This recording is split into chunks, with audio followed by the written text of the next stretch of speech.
വൈകുന്നേരം നല്ലോണം sit out കാലും നീട്ടിയിരിക്കുമ്പോൾ ഒരു പൂതി വന്നതാണ് ബ്രെഡ് ഓംലെറ്റ് ഉണ്ടാക്കി കഴിക്കുകയാണ്. അടുക്കളയിലെത്തിയ ബ്രെഡ് എടുത്ത് രണ്ടാമത്തെ മുട്ട പൊട്ടിച്ച് വയ്ക്കുമ്പോൾ എൻ്റെ മുട്ട എണീച്ച് പെരും കരച്ചിൽ. അതിനെ സോപ്പിടാൻ വേണ്ടിയിട്ട് ഈ എരിവുള്ള ബ്രെഡ് ഓംലെറ്റ് മാറ്റിയിട്ട് ഞാൻ എന്താക്കി മധുരമുള്ള ബ്രെഡ് വാട്ടി കൊടുക്കാമെന്ന് വിചാരിച്ച്. ഞാൻ ഉമ്മയല്ലേ, ഞാനല്ലാണ്ട് പിന്നെ ആര് ചെയ്ത് കൊടുക്കുക, അത് പാവല്ലേ വെച്ചിട്ട് അതിന് ചെയ്ത് കൊടുത്തതാണ്. ഒന്നും നോക്കിയില്ല, 2-3 ബ്രെഡ് എടുത്തിട്ട് അങ്ങോട്ട് വാട്ടി കൊടുത്ത്. അങ്ങനെ അതിൻ്റെ കരച്ചിലൊക്കെ മാറ്റി ഇങ്ങനെ ഞാൻ ബാക്കിയുള്ളത് കൊണ്ട് എനിക്ക് ബ്രെഡ് ഓംലെറ്റ് ഉണ്ടാക്കാമെന്ന് വിചാരിച്ചിങ്ങനെ ഇരിക്കുമ്പോഴാണ് എൻ്റെ രണ്ടാമത്തെ വിത്ത് വന്നിട്ട് പറഞ്ഞ് ഓനക്ക് ബ്രെഡ് ഈ മധുരമുള്ള വേണ്ട എരിവുള്ള വേണമെന്ന് ബുൾസൈ അടിച്ചിട്ട് അതിൻ്റെ മുകളിൽ ബ്രെഡ് വെച്ച് കൊടുക്കാൻ പറഞ്ഞു.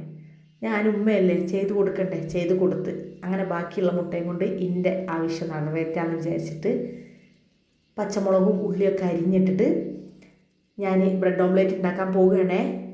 അപ്പണ്ടിൻ്റെ മൂത്ത വിത്ത് കയറി വരുന്നു സ്കൂൾ വിട്ടിട്ട്. പിന്നെ പാവല്ലേ വിചാരിച്ചിട്ട് അതിനും കൂടി കൊടുത്ത്. നല്ലോണം സിറ്റ് ഔട്ടിൽ ഫോണിലും കളിച്ച് കാലും നീട്ടിയിരുന്നാൽ പോരായിരുന്നു എനിക്ക് ഇതിൻ്റെയൊക്കെ വല്ല ആവശ്യം ഉണ്ടായിരുന്നോ?